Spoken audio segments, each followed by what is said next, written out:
Welcome everyone to Tales from the 90s. We got almost a foot of snow outside. I haven't seen a blizzard like this since the 90s, so let's go back in time to November of 1993.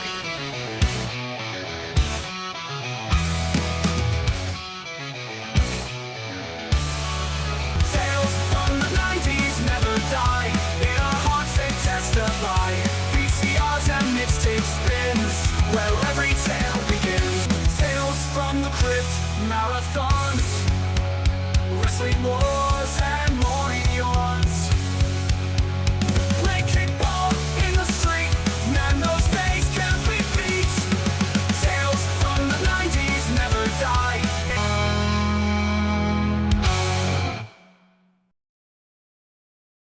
Yeah, it's definitely freezing here. And like I said, about a foot of snow out there and ice. It's bad, and the snow's still coming down. But back in my day, we would have had to walk to school. They wouldn't have canceled the freaking thing. Now they got stores closed. They wouldn't have done that back then. But I mean, I don't know if that makes that back then better or just makes them smarter now. But yeah, we're going back to November 1993. You see my board back here. Some of the stuff we'll be talking about. I'm still trying to figure out what to do with the board, so I'm just writing some of the topics on it for now. If you guys got any ideas what to write on there, you know, whatever it is, as long as it don't kick me off YouTube, I'll write it on there. But November 93, I was 9 years old and in 4th grade.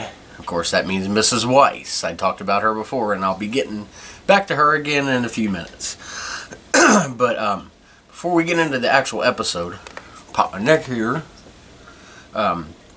There's going to be a special bonus episode with me and my wife. I'm not going to tell what it is just yet, but it's something I haven't done on here before. It's going to be something fun, and there's going to be a bit involved with it. So one of us is going to have to do something embarrassing on camera. So look forward to that. I don't know exactly when that is, and there'll probably be a little video that will announce what that actual video is going to be, so you guys will know ahead of time. And then I'll get the dates for that. Back on our regular schedule after the holidays, posting sometime Wednesday. Not exactly sure what time, just look for it. Make sure you're following the page if you're not. Anyway, enough with that advertising crap. By the way, if you want to advertise. Anyway, so we'll start off this week with music. You know, I always change the orders I do things around so that way it's not boring. At least I hope it's not boring. We're going to start with the Billboard Hot 100 as I always do. And back in these days, it'd be a normal occurrence for a song to be #1 for weeks and weeks on end. And that was the case here. #1 song all month long, plus one following week in December is Meatloaf's song, I'll Do Anything for Love, But I Won't Do That. I've heard the song a few times, don't have much experience with it. The one thing I can say about Meatloaf is, of course, being the huge Crypt Keeper fan I am, he was in an episode of Tales from the Crypt that I've talked about on here before, called What's Cooking'. Hey, actually, What's Cooking' was literally him, Meatloaf. If you haven't seen that episode, that's a crazy one. You can check that out. As all the YouTube, all the Tales from the Crypt episodes are on YouTube. But yeah, like I said, not really much experience with the song, but I know more Meatloaf from Tales from the Crypt, and from eating Meatloaf, obviously. By the way, if you haven't seen on my YouTube channel, there's a video with Cracky Day making meatloaf from a long time ago. It's had all kinds of views. About the only one. But anyway, the country music, a song that I was surprised to learn was only #1 for 1 week was the huge duet Reba McEntire and Linda Davis, Does He Love You? I was surprised because that song was huge at the time. It had this big budget video with it, and if you don't know, Linda Davis was one of her background singers during her live shows. I'm not sure if she was on record with her or not, but they wanted her to do a duet with her record label. Wanted her to do it, Reba McEntire, that is, to do a duet with, you know, someone well known. But she picked Linda Davis for this, and I mean, it was huge. Linda Davis didn't have that big of a career. You probably know her more as her daughter Hillary is in Lady Antebellum or Lady A or whatever they call themselves these days. Everybody's changing names all the time. But yeah, that song was huge. I was surprised to find out it was #1 for only 1 week. Next up is Brooks and Dunn, She Used to Be Mine. Just one of a classic string of Brooks and Dunn's just power songs where Ronnie Dunn really just lets loose. And I try my best to sing it. I haven't done it karaoke yet, but I've done my own version.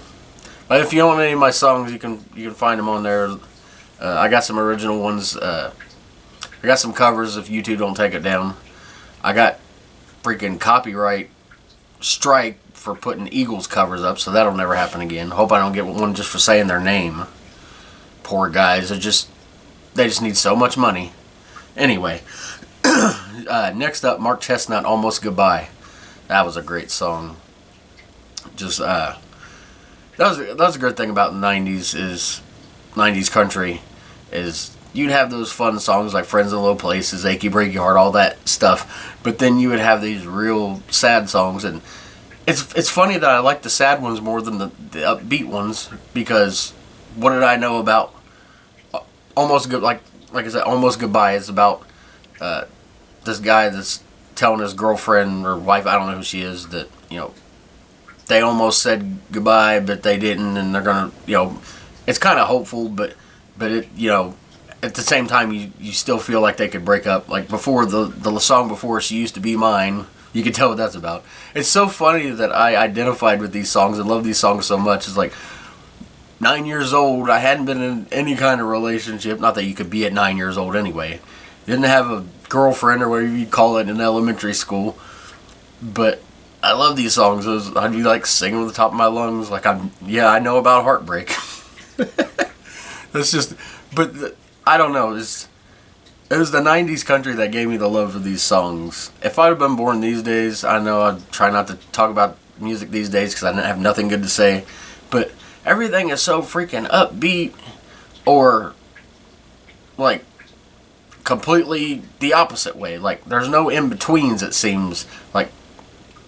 And country, all they talk about now is the same, sitting on the truck, and then they name 500 different alcohols, and then 90s and 80s country artists, and that's a song now. It's like, come on. Like I was at Bob Evans the other day. Sorry, I'm getting way off the rails here, but I was Bob Evans. I think it was New Year's Eve, and they would a new country station on or something, and like literally 3 or 4 songs in a row was literally they would talk, oh, I'm drinking bourbon, Jack Daniels, blah blah, and just like naming these alcohols over and over again, and then I'm just like Merle Haggard. You ain't like Merle Haggard, dumbass. Merle Haggard never had to say, oh, I'm like Hank Williams. He sung songs, and yes, I know they've been singing about alcohol in songs for years. I don't have a problem with that, but it's like a formula they follow. The sitting on the tailgate and watching girls dance phase of bro country, as they called it, is out now. Now we're into the we're going to pretend to be outlaws. You're not outlaws. Shut up. Anyway, I just got off on a rant there.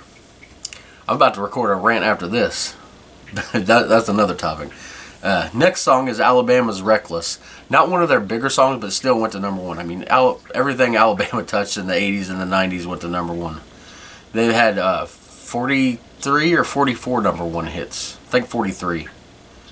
Yeah. And that's not even... That's still like 20 away from George Strait, but they're the number 1 country band of all time. I mean, I can't say enough about Alabama. But one other note, I better move along quickly here. I got an hour and a half on my memory card, and I'm going to use it all up on ranting about music. Anyway, another note about music, Nirvana in November would record their iconic MTV Unplugged episode, which really put the MTV Unplugged on the map and really elevated them even more. That's just like, if you think of MTV Unplugged, most people will say Nirvana. But at the time, I wasn't listening to them. I still only like 1 or 2 of their songs. Don't come at me in the comments. It's just my choice. Not saying anything's wrong with them. It's just I never got into it, and I don't know. Maybe one day I will. There's probably a lot of music I could go back and listen to. But we're gonna talk about TV now. I try to not talk about too many things over and over again, unless I'm doing the Saturday morning cartoons or the TGIF or something where I have to. I'd usually pick out a few TV shows I hadn't talked about. One is I've been waiting to talk about. I wasn't sure when it came out, but I found out it came out this time, was The Adventures of Briscoe County Jr. Not a lot of people remember this. A lot of people know who Bruce Campbell is, obviously from the Evil Dead movies. But this was a show, it only lasted one season. I think it was on Fox Friday nights. I remember watching this because Marky Fo watched it, so I had to watch what he watched. But it was like a Western, but he was like a bounty hunter, but they had like science fiction elements to it. It was a really weird show. It, of course, it didn't get the ratings they wanted. I mean, it had a good following, but you know, shows like that, it's really hard to maintain ratings, especially on TV. But yeah, it only lasted one season. I need to go back and watch that because I haven't watched it since it was on. It's probably on YouTube or something. But one that's definitely popular is The Fresh Prince of Bel-Air, NBC Monday nights. They were on season 4 at this time. This was the season Aunt Vivian got replaced. Not as controversial, I remember, as when Harriet on Family Matters got replaced as the mom. But this was still, you know, one of those, you know, why did you replace her? And I'm not exactly sure why the actress left the show, or if she got fired, or if she wanted to quit, or what. I don't know any of that. This was actually supposed to be their final season for Fresh Prince of Bel-Air, but it was so popular they got renewed for 2 more seasons. And then one I actually have talked about before, I forgot, was The Nanny. This was their first season. It was on CBS Wednesdays.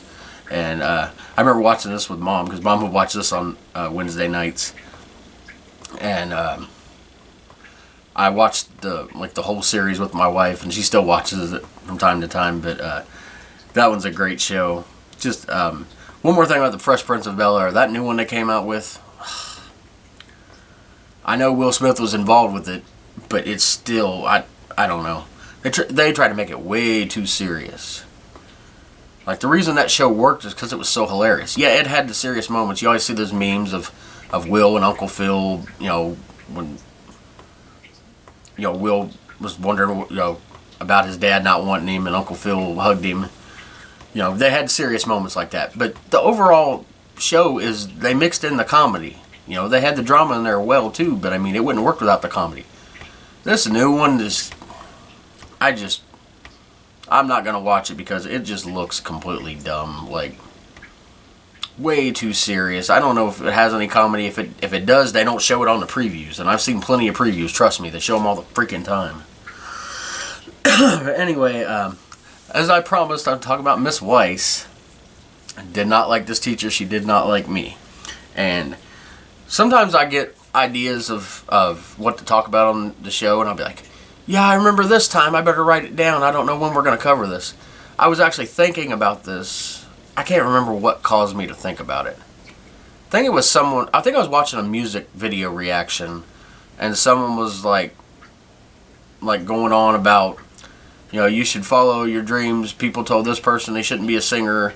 And it got me thinking about something, and I realized, I was like, this is actually during this time. I don't know if it was exactly this month, but it was with Mrs. Weiss.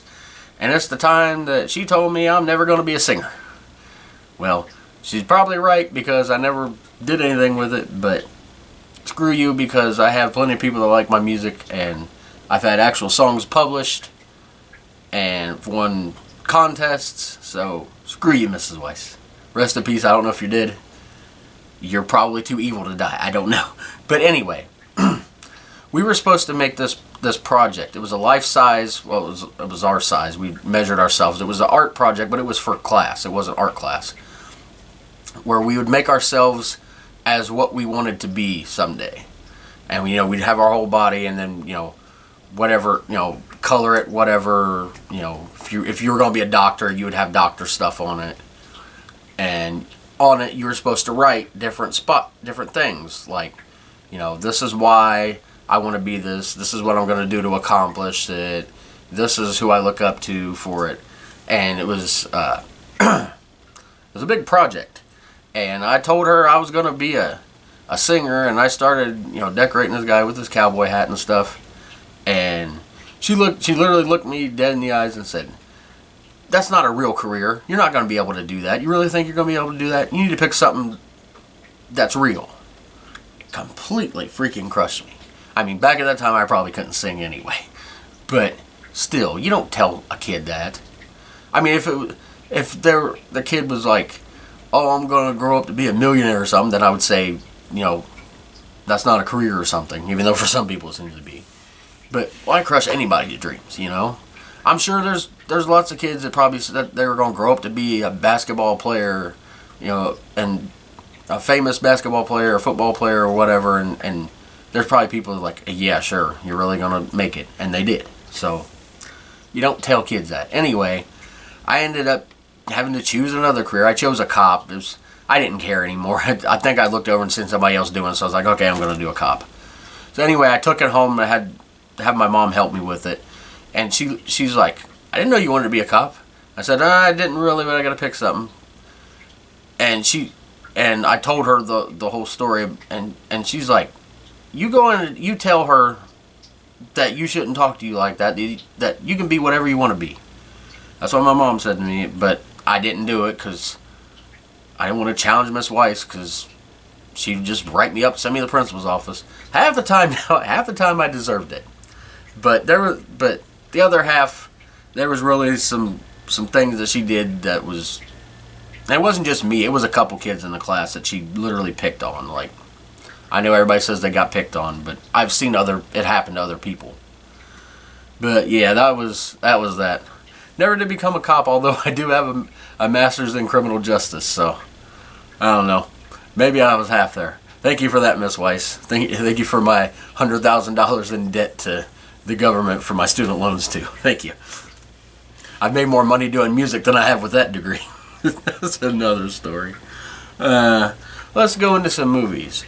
There's actually a few movies that came out this month that I've seen. A lot of times I'll do the movies and there'll be a lot of movies I haven't seen. Let me give me a drink of tropical 7-Up here. This stuff is great. I miss Sprite Remix or Tropical Sprite or whatever you want to call it. But they have the 7-Up Tropical now. Anyway, don't worry, I haven't forgotten about Surge. I'm saving that for an episode. The greatest drink of all time, Surge. And the greatest story to go with that. I'm saving that for 95, 96, something like that. But Ernest Rides Again was, I think, the last Ernest movie in theaters. If you're not familiar with Ernest, Jim Varney, the legend, rest in peace, truly. He played Ernest P. Worrell, this hilarious character. I'm going to have to talk one time about the one Ernest that me and my mom and my dad watched to death, where he found his family album and he would play all the characters through his family history. I'm going to have to do that on an episode. I watched it in the 80s, so I'm going to have to pick one to do it on. But complete with character voices. But again wasn't the best Ernest movie. It was kind of a more serious Ernest. I mean, it still had the Ernest being stupid stuff, but it was more serious than some of his other stuff. Of course, my favorite Ernest of all time, Ernest Goes to Jail. I know everybody says Ernest Scared Stupid or Ernest Goes to Camp, but my favorite, or even Ernest Saves Christmas, they're all good. Trust me, I haven't seen an Ernest movie I don't like. But Ernest Goes to Jail for me is the greatest of all time. But another movie that came out was Addams Family Values. And it was a sequel to the 90's Addams Family movie. The family tries to rescue Uncle Fester from his gold-digging new woman he's got in his life. Those movies were good in the 90's. Of course, Addams Family, if we're talking about the 60s shows, Addams Family always gets compared with the Munsters. I'll say all day long I'll take the Munsters over the Addams Family. I like the Munsters better. A lot of people, I think the majority of people, though, always side with the Addams Family. My favorite is the Munsters, though. And the one final movie, that's one of my wife's favorite movies, is Mrs. Doubtfire. Probably one of, if not the best role that Robin Williams ever had, where he played the guy was getting divorced from his wife because he wasn't taking any. I think I hear the snowplows out there. They might dig us out. Anyway, he wasn't taking things seriously and everything, so they split up, and they found him not to be fit to watch it or be with his kids. So he had to come up with a way, and he decided he was gonna be the kid's nanny, and to do this he had to dress up as a woman, and they put all this stuff on him, his friends that he knew, all this prosthetic stuff on him, and it's a hilarious movie. I can't say enough about that one.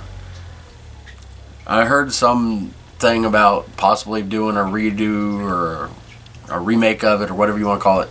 Don't touch that movie. There's just certain movies and roles you can't redo.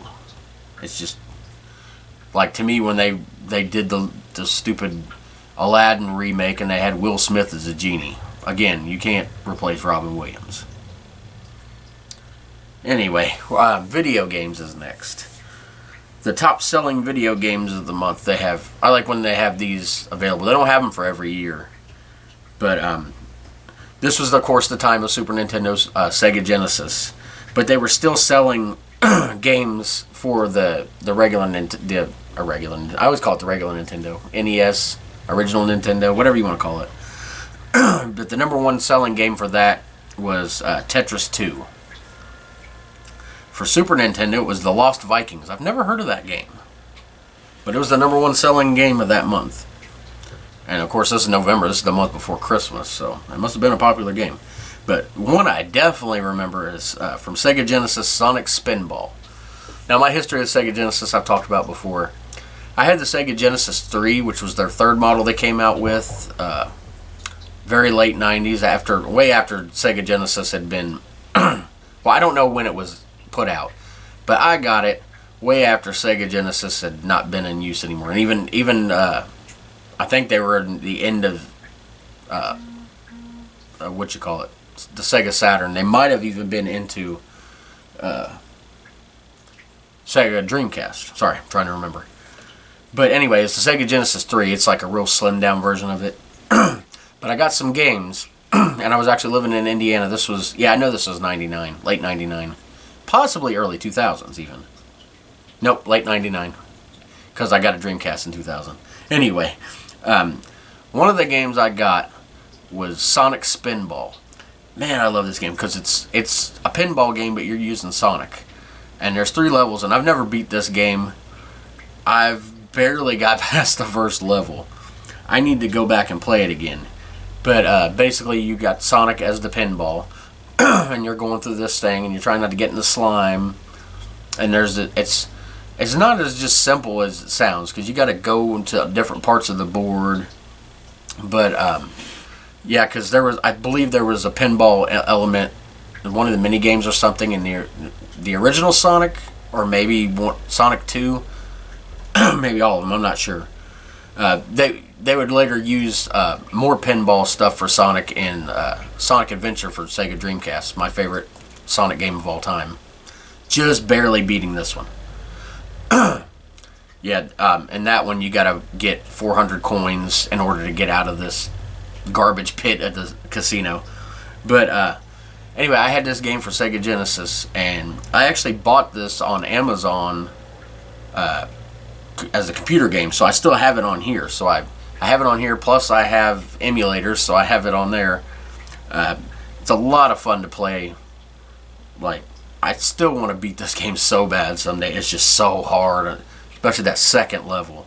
Them freaking things of steam going you this way and this way. But anyway, Sega CD, which I've never had, their number one game was Lethal Enforcers. I've never heard of that. Game Boy was Kirby's World. I never had experience playing Kirby's games. I know what they are, but I've never played them. And then the Game Gear, which was Sega's handheld, was Mortal Kombat. That was their number one game. Of course, that classic fighting game. Speaking of that, released this month to the arcades only at this time was Mortal Kombat 2, probably the most iconic Mortal Kombat game of all time. The home release wouldn't come until September of next year, which was famously, I've talked about it before, Super Nintendo, when they got the original Mortal Kombat, they censored it, no blood, and it tanked. So whenever they released the second one, this was a little bit before the ratings thing, so they didn't have to put a rating on it, but they allowed the blood, and it definitely sold better. But Mortal Kombat 2 started in the arcades, Of course, this was definitely a big time of arcades at this point. And I mean, this game did huge, and then people were just begging for it to be released on the home consoles, and then they bought the crap out of them. And then another game that was released this month for Sega Genesis was Disney's Aladdin. I later played this on an emulator. It's a fun game. Like I had more fun than I thought I would. A lot of video game and movie tie-ins are boring, or like my wife played the Harry Potter ones, not the new one, but the ones they released on like Xbox and PlayStation 2, based on the movies, and it was just, you're just playing the movie out basically. But this one was a lot of fun. It was a platformer, and it was named Game of the Year next year for Sega Genesis. That's how well that did. But we're going to move on and talk about one of my favorite subjects, Tales from the Crypt. This isn't one of my favorite seasons, ironically, but it was still a good one. The worst season was probably Season 7, and I still enjoy it. But a lot of people didn't like Season 7 because of the being all filmed in England. But Season 5 was still good. They were, like I said, they were in Season 5. The first episode of the month was called Well Cooked Hams. It starred Billy Zane, who would later be in Demon Knight as the head demon. I can't remember his name right now, but he was hilarious in the movie. But yeah, he started, and he was a magician. He killed another magician to try to take their trick. It was called a Box of Death, and it turns out that the trick's been sabotaged. And I won't try not to give away too many spoilers because I really want you guys to watch these episodes. The next one was Creep Course. It was about a college student and then a professor that's trying to lure the student to like offer as a sacrifice to this ancient mummy he had. Just crazy stuff. Came the Dawn. This one starred Brooke Shields as a criminal hitchhiker, as I wrote down here for my notes so I can remember, a criminal hitchhiker as opposed to a regular one. But she planned on robbing this guy that picked her up his house. And it turns out she's not the only woman in this guy's life, and she thought she had the advantage. Nope. Just wait till she finds out who this person is. And then the final one was Oil's Well That Ends Well. I've talked about this one before.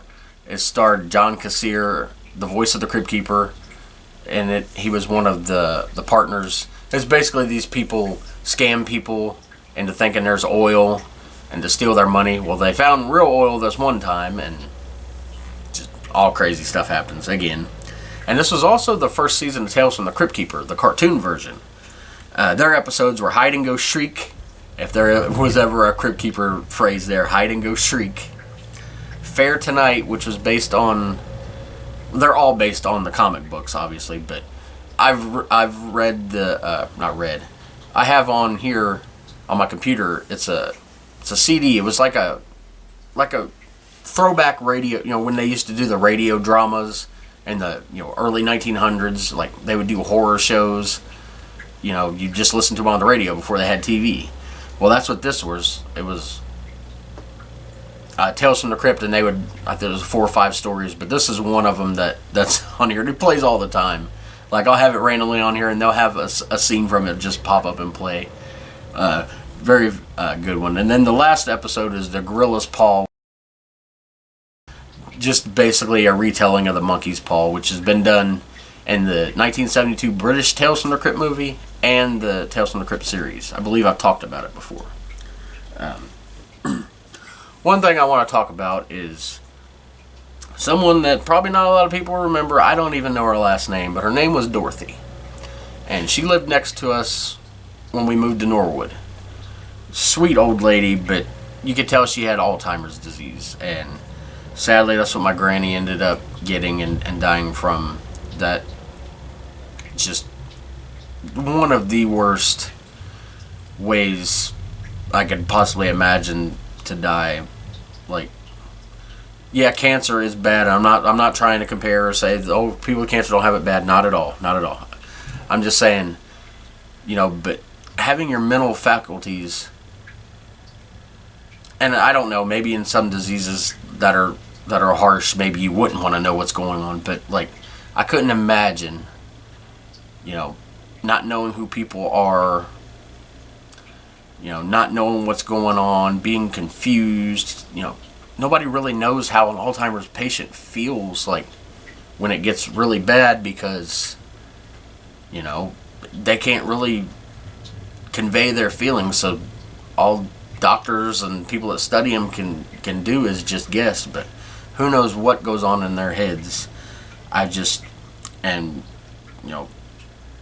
like I said, my granny died from that, and it had to be so horrible for my mom and her sisters who spent their whole lives with him, longer than I've been alive, obviously. Known her way longer than me, to see, to not be remembered. Just, I don't know. Sorry, I'm not trying to get off onto a tangent here. Just thinking about it. I'm talking about Dorothy right now. She, like I said, I don't know her last name, but she lived next to us, and for a while she was still doing okay because she was driving still. She had this VW, this Volkswagen, and we always called it the Dorothy bus. That's what we called it, the Dorothy bus. And she would give us candy and be nice to us, but apparently she had Alzheimer's, and she went really like downhill really quick. Like, we stopped seeing her. I think she either went to live with family or move to a nursing home. But just the sweetest lady, and she died, and that was absolutely horrible. But Marky Foe couldn't wait to get in on a deal. The house next door went for sale, and because we were renting the one we were in, and he just couldn't wait to get out there. And then when they got the word that they accepted his, I guess he got a loan or something, or mortgage, I don't know, but he had me run out there and tear down the sign in her yard, like middle of the winter, freezing during this time. We go tear down the sign because we owned it now, and I just always had a bad feeling about that. But besides all the Marky folks that, like, I don't know, it's like he was like spitting on her grave or something, like, just the way he went about it. I don't know what it is. Something about that rubbed me wrong. Than everything he's done to me, that was the one thing that still sticks with me, like, ugh. But yeah, she was the sweetest lady, and I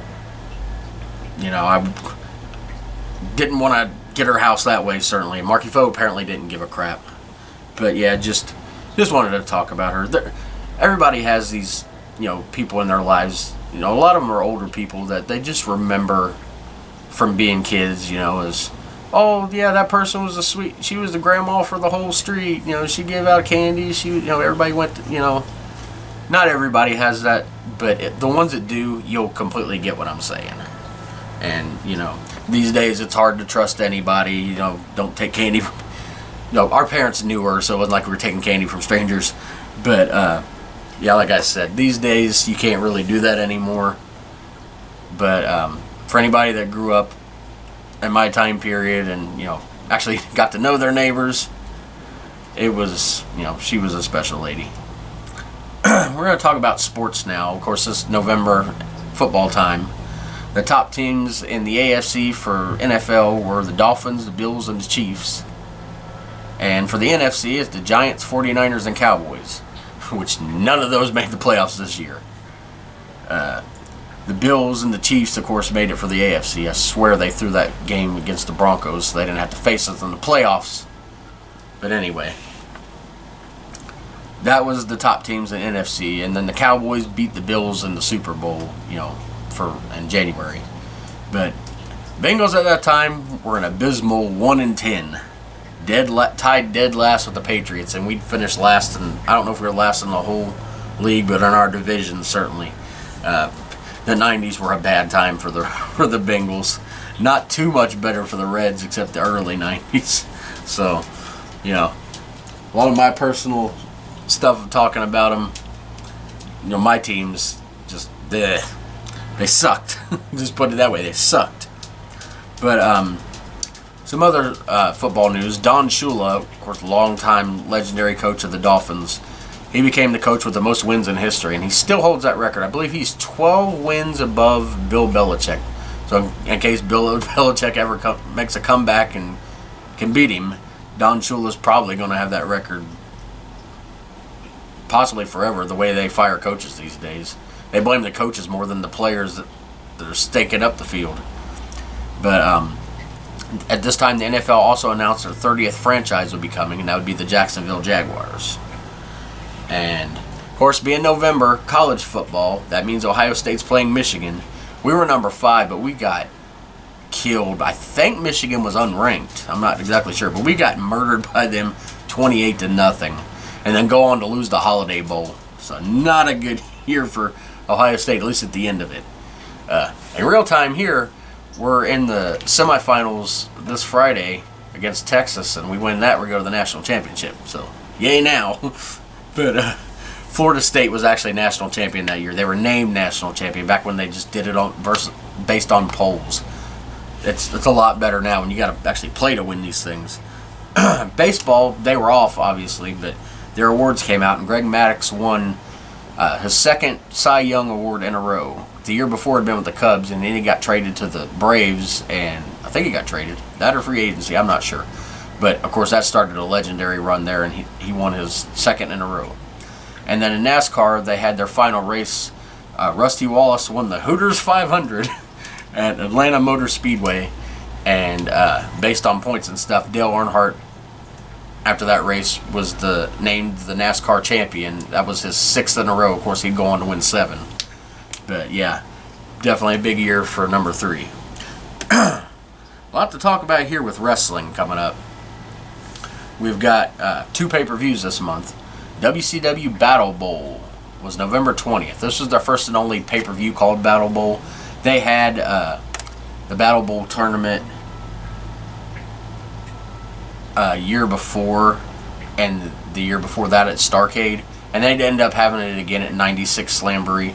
Basically what Battle Bowl was is they would have the thing called Lethal Lottery, where they'd end up having 8 tag team matches, and the tag teams were drawn at random. You could tell they weren't. But the winners of those would go on to a giant 16-man battle royal, and the winner would get the Battle Bowl ring. But some of the teams that were interesting were Vader and Cactus Jack. They had a big feud going. If you've seen the Mick Foley DVDs, you see how violent their matches were. But they were rivals, but they ended up teaming up to win. Another match, a tag team that never talked about these days, is the Amazing Kongs. They had to face off against each other on separate sides. The Amazing Kongs were King Kong and Awesome Kong, and no, not that Awesome Kong from TNA. Ric Flair and Steve Austin, that was a team. Of course, Ric Flair was actually a face at this time, one of his rare times at WCW. And Steve Austin wasn't, so they argued, but they ended up winning. Another tag team that faced each other, Shanghai Pierce teamed with Rick Rude to face his partner Tex Slazenger, who teamed with Marcus Bagwell. And then Road Warrior Hawk would team with Rip Rogers, who is known around here for being a major trainer at OVW. I mean, he trained all the greats that came through there. John Cena, Batista, Randy Orton, Shelton Benjamin, the list goes on.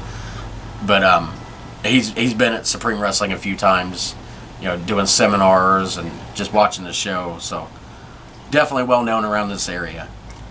But Vader went on to win the whole tournament, or the whole Battle Royal and the Battle Bowl ring. Try to say all that. I said Battle Roll. The Battle Roll. And he was already the WCW World Champion at the time. Of course, next month would be his battle with Flair at Starrcade, where Flair had his whole family there. One of the Flair's best matches in WCW. And then WWF had their Survivor Series. Of course, back then they had this on Thanksgiving. So this was 4 days after this. Of course, Survivor Series, if you don't know, a Survivor Series match is teams of 4 or teams of 5, whatever the format is that year. And there would be eliminations. So you could have it as much as 4-1, 2-on-2, down to just one person on each team. Whoever's left, their team wins. And so that's basically the way it went. And a lot of these early Survivor Series, there really wasn't anything at stake, really. That's why the format kind of got stale after a while, and reportedly Vince McMahon hated it. I don't know who came up with the idea for it, but Vince hated it apparently. But let's see. Lost where I was at on here because I have stuff written out. One other match that was on the card that wasn't a Survivor Series match, the only match that wasn't a Survivor Series match, was an interesting note in history. The Heavenly Bodies defeated Smoky Mountain Wrestling Tag Team Champions Rock and Roll Express to win their tag team titles. It was the first time another company's tag or any titles changed hands on pay-per-view. Where Smoky Mountain Wrestling was Jim Cornette's promotion. They were working with them at the time. Of course, Jim Cornette was here with Yokozuna as well. But the main event was the All-Americans team. Lex Luger, the Steiner Brothers, and The Undertaker. that iconic thing where The Undertaker opened his trench coat and he had the American flag on the inside. I bet that thing's worth some money if anybody has it. I don't know if he has it. I don't know. But they defeated the Foreign Fanatics. Talk about a 90s sounding name. Crush, Quebecer Jacques, Ludwig Borga, and Yokozuna. Lex Luger was was the sole survivor for his team. He eliminated Ludwig Borga to win the match. But also during this time, Vince McMahon was charged with distributing steroids by the federal government. That was the start of all that, and of course he was later he got found not guilty. A lot of stuff Vince McMahon's done that he is a creep and should never be in wrestling for. But I never believed that he distributed steroids. I don't know if he encouraged people to do them or not. I'm still not exactly sure whether I believe that. But I don't think he distributed them or made people take them. It may have been applied because of the way Hogan looked, that you had to take steroids to go to the top. But of course that would start this whole new generation with Bret Hart and Shawn Michaels, the smaller guys, getting on top because they didn't want the muscle-bound people, to make them look bad. There was Vince McMahon showing up with that neck brace on during court. But yeah, like I said, Vince McMahon, not a good person, not defending him at all, but in this case, I don't think he was guilty of this crime. Who knows, maybe if he wasn't, he would have been locked up. He couldn't have done some of his other crimes, though, so I'll leave that there. ECW at this time was still Eastern Championship Wrestling. And they had their November to Remember, their first one, which of course wasn't a pay-per-view then. They didn't have pay-per-view till 97, but Sabu defeated ECW TV champion Terry Funk. And also at the same event, Tommy Dreamer and Johnny Gunn won the ECW tag team titles, defeating Johnny Hotbody and Tony Stetson. And then one other note in wrestling, current WWE star, if I can't talk right, current WWE star Pete Dunne, also known as Butch there, don't call him that. He was born November 11th of this year. So, we're going to move now to one of our favorite segments. I've done the Nickelodeon lineups the last 3 or 4 podcasts, so I'm going to switch this week to the Saturday morning cartoons. And I got this pulled up on here. This is Saturday morning cartoons for November 6th of 1993. Which is coincidentally one day before my wife's 12th birthday. Of course, obviously I didn't know her then, but she was probably watching the cartoons. If I get my slow computer to work here. Now, some of these I may not know. We're going to start off with ABC.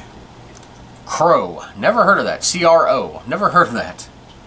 Wild West Cowboys of Moo Mesa. Definitely never heard of that one. 9 a.m. Sonic the Hedgehog.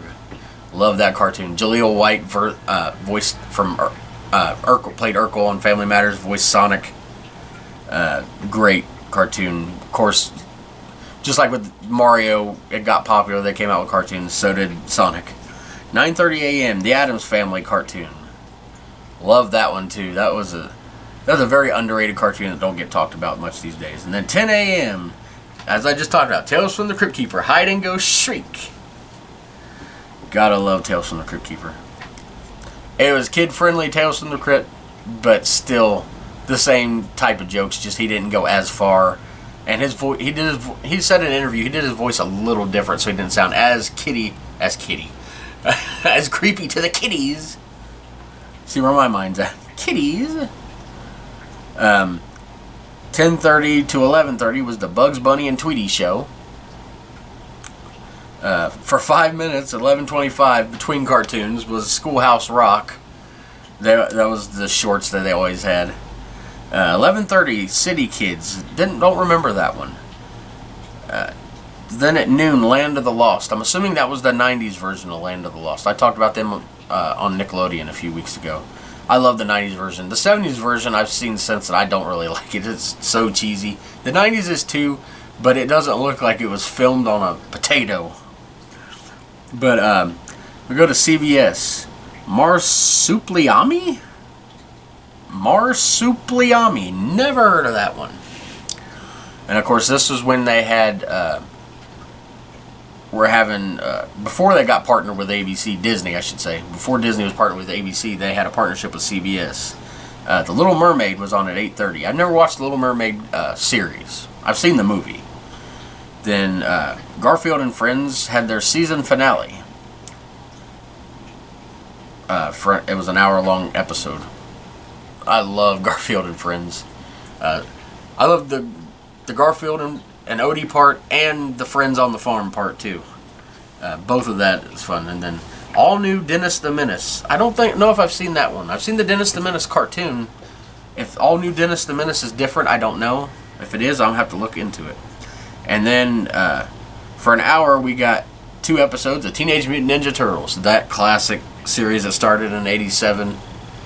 That spawned, the whole franchise basically. I mean, I know it was started in comic books, but the first real popularity of pop culture was definitely the cartoon.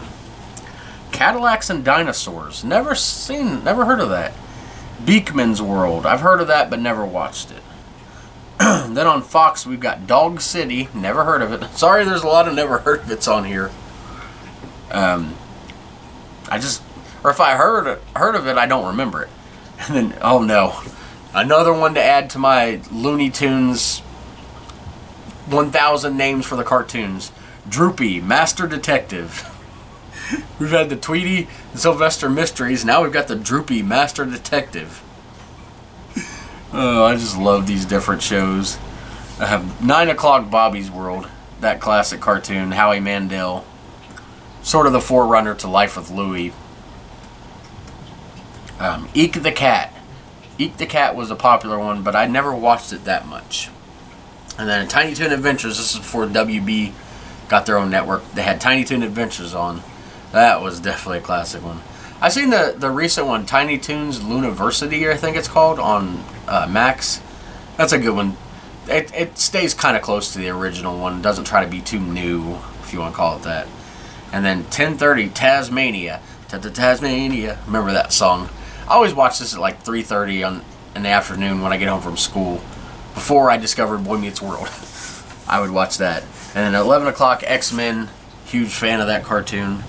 And then Mighty Morphin Power Rangers. This was I think this was their first season. So it was definitely, catching on. That they had the toys for sale and the catalog, all the catalogs that year.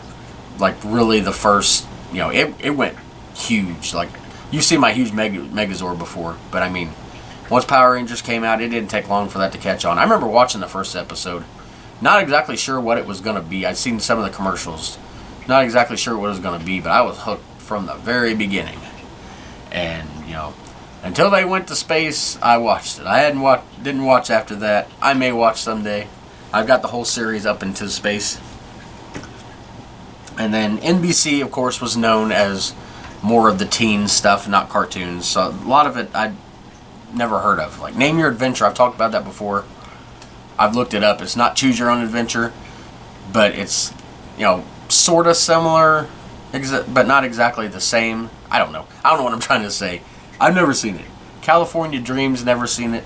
Saved by the Bell is the one on here I definitely have seen. Can't say enough about that.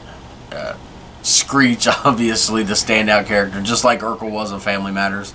Some about them dorky characters really, the comedy they bring, and there's probably a lot of people identify with them too, honestly. Running the Halls, never seen that one. And then NBA Inside stuff, I was never into basketball, so I never really watched that one. But yeah, that's the Saturday morning cartoon lineup.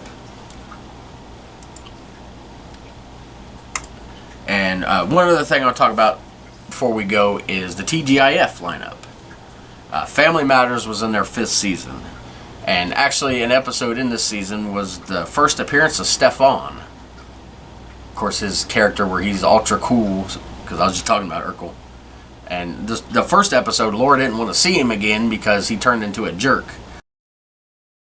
She'd fall in love with him, and there'd be a whole storyline with that, and some weird like love triangle type thing with Steve, even though Steve was both people, because he went in his machine.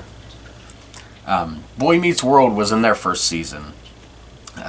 Danielle Fishel, who played Topanga, was still a guest star technically at this time. But yeah, they were just finding their feet. Obviously, they were still in elementary school. It was more of a kid's show than it would become to be basically a teen sitcom. But growing up basically with the show, only being like a year or two younger than Corey, it was like you were growing up with them almost. Step by Step was in their 3rd season, which is, I was looking up the episodes for it, and it just struck me as really strange and coincidental. But the episode that stuck out to me was one where Cody, Frank's nephew, that lives in their driveway in the van, he was wanting to marry this woman, and they both weren't in love with each other, but they were doing it because of the woman's kid, and he loved the kid. But what really stuck out about it is the fact that literally the same day, maybe an hour or so before, my wife was watching that very episode because she's been watching the series.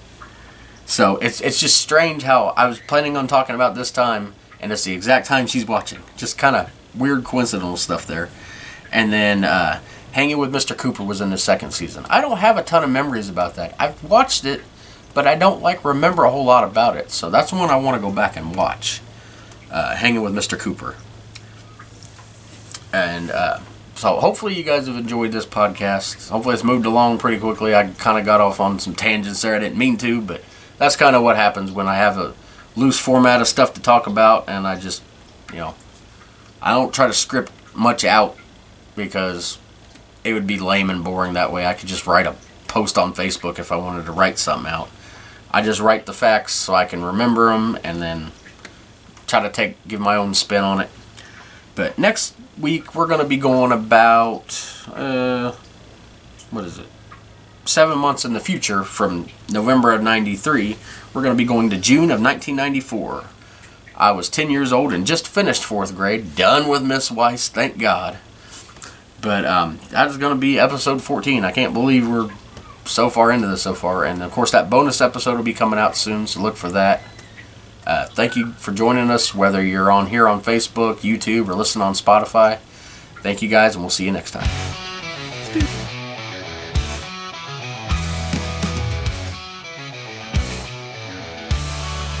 Tales from the 90's never die. In our hearts they testify. VCRs and mixtape spins, where every tale begins.